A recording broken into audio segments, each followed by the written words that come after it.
I have one kind of one speech that I've got, or part of a book I'm working on, and one of the prepared kind of speeches.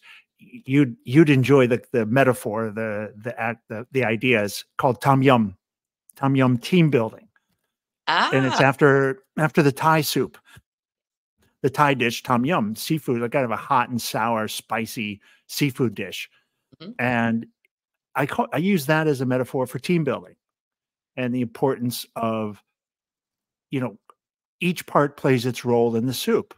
And, it's up to the chef how to the final way. In the north of Thailand, it's a little more sour.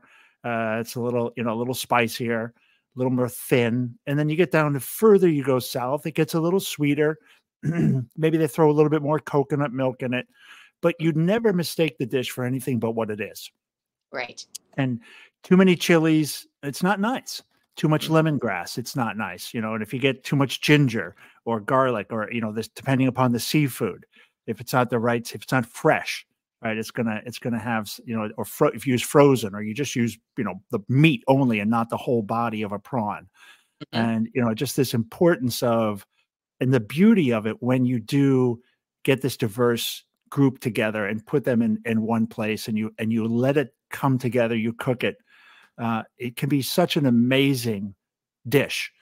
And it's always up to the chef how it's the final product, but the point is it's in balance and it's a kind of a symphony, if you will, when it's put together right. And teams can be like that.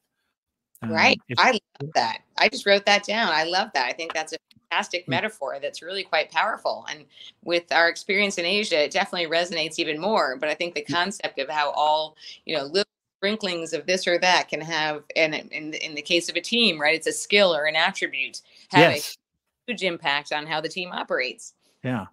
And you need that base. You need a good, strong base to start with, and each team member brings their piece, and they shouldn't.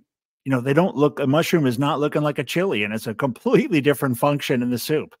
Right. Uh, but without it, soup's not complete. Yeah. I love it. And and if it's all chicken stock or it's all fish stock, it's going to be a pretty boring soup. So you better make sure your team is got a little bit of diversity and diversity not just in color and sex, et cetera, but diversity in skills and attitudes and kind of positions and life experience.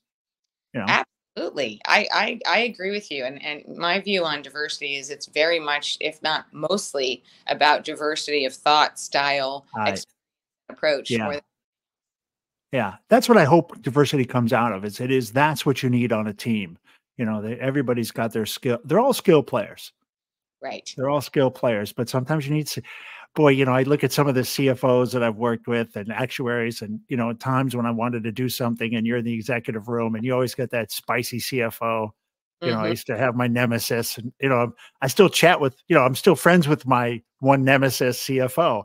We still chat, Right. on WhatsApp.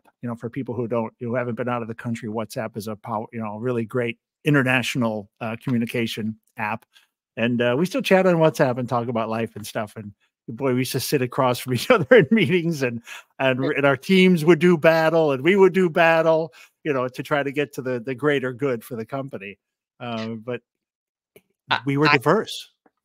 yeah, I can imagine. It's great that you have that relationship because sometimes your nemesis can be someone that you can learn the most from. So that's great to hear. And Yeah. yes, familiar with WhatsApp. My children go to school, university overseas, so I'm on WhatsApp all the time. Oh, you still okay? That's great. You still have it. Yeah, you still